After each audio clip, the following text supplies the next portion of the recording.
So I don't have a mic, so it's going to be echoey, it's going to be poor sound quality. I do apologise, everyone. So, lads, ladettes, brethren, I've been keeping a secret from you. I do apologise. It's been super hard for me because if you know me, I am blabbermouth. I can't keep a secret for anything. But this one was super important to me, so let's just get on and let me tell you, your girl has moved to China. Yes, I've made the big step and I've moved to China. It's a lot. So if you've been following my Instagram or my Twitter or anything, you know I've been on hiatus for too long. That is honestly because I was so creatively dry. Is that the right word? Dry? I was creatively dry. And just like the Grand Canyon, no ideas. Where are the ideas? I haven't had any. So if you have been following my Instagram, I have been posting there, and I have been in Japan. So I was in Japan for 2 weeks and it was amazing. I sweat my face off, but it was amazing. I loved it. I'll talk to you about it at another time. But what I didn't tell you is after Japan, instead of going back to the UK, I actually went on to Hong Kong and then on to China.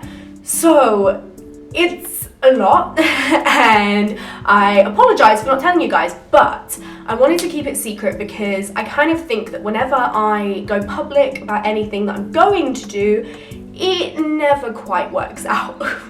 So I wanted to stay quiet about this, and because I'm here now, I can tell you about everything and the reasons why I decided to move to the other end of the earth where I know no one, I don't know the language, I don't know anything. Yay!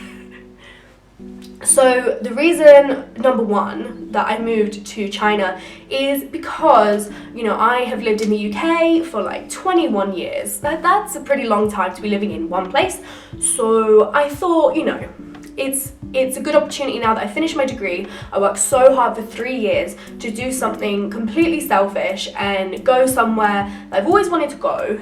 And on like a personal note, my grandma loved China. And yeah, so China just seemed like a kind of natural fit.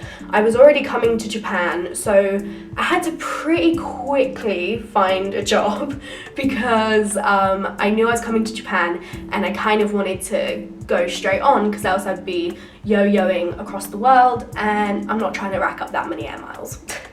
So yeah, I actually only decided in May that I wanted to move to China. It was kind of, I had my heart set on like being not a content creator, but like something creative within journalism in London, but it just wasn't happening. Like it just wasn't happening. So you have to, I think in those situations it's fight or flight, and you've got to really make a decision of what you want to do. And I kind of decided, listen, I'm not going to stay here and pay £650 a month that I don't really have on a 2x2 meter room. So I'm gonna yeet and I'm going to go somewhere where I can do amazing things and I can learn a lot. So yeah, I think a lot of people maybe think China, that's a pretty big move. That's a pretty big move there, and they might think why, and that's fine. That's fine. When I told a lot of people like in real life, I definitely was met with the response of why. So apart from being kind of bored of constantly seeking jobs in London, not hearing anything back, and watching my bank account go, I also wanted to really challenge myself because obviously here in China, I don't speak the language. And I've already found that it is proving to be super challenging to communicate with people because I don't live in Shanghai, I don't live in Beijing, I live in a tier 3 city which has about 3 million people, but on a Chinese scale, that's quite a small town. So yeah, it's nerve-wracking, and because I live in a smaller town, there are a lot less foreigners. So when people see me, they be, where's she from? What's she doing here? One kid said I had fire hair. That's kind of cool. But yeah, people take pictures. They're gonna look. They're doing the most, which is fine. It's not a problem. But yeah, it's just something to definitely get used to, because when I was in Japan, they don't really care about foreigners. They're just, oh, you're here, that's fine.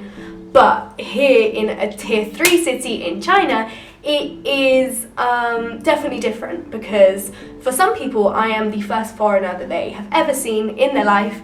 I'm happy to take pictures with people and say hello. It's fine.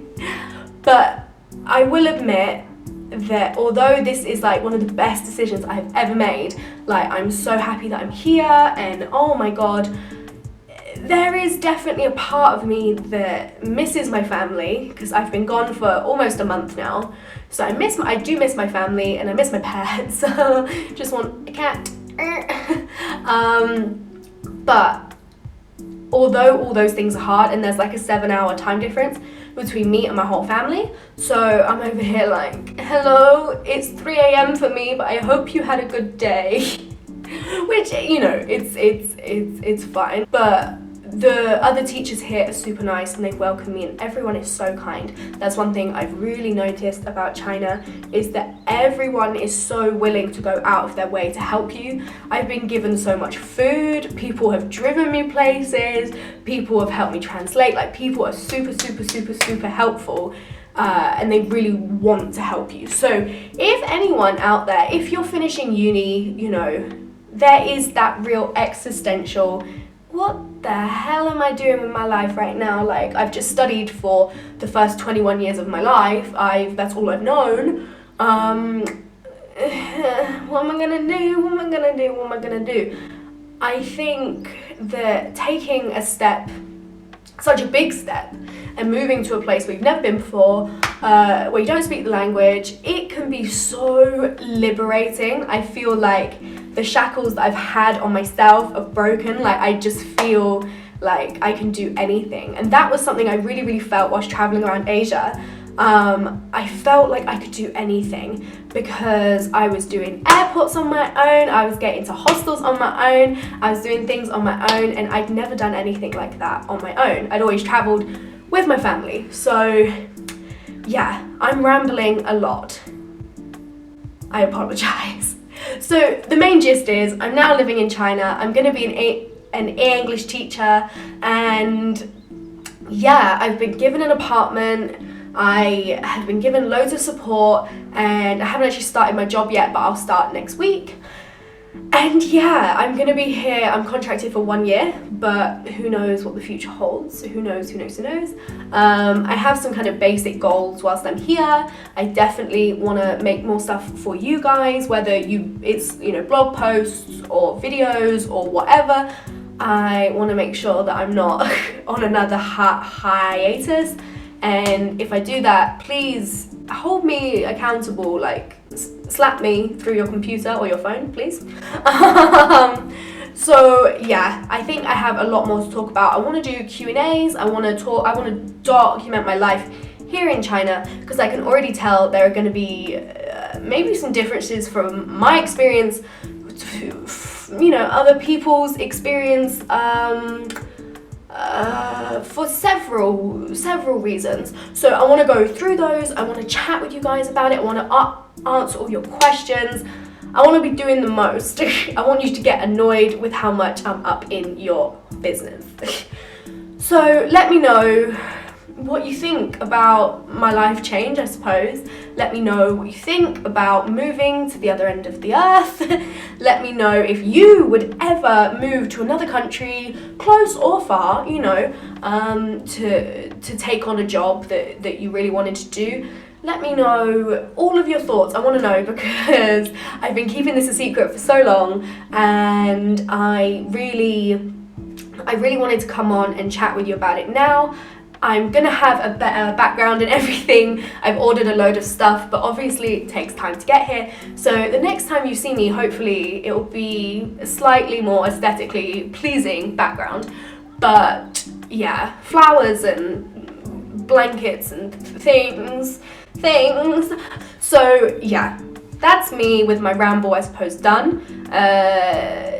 Yeah, trying to get back into the swing of things. I have a lot more spare time now and a lot more interesting things to talk about. So let me know what you want to see from me. Obviously, you are the guys I'm creating all of this for. So I want to do things that will make you happy and make you smile. So until next time, have a wonderful day, have a wonderful week, and look after yourself. Make sure you're eating, sleeping enough, and take care of yourself always. Bye!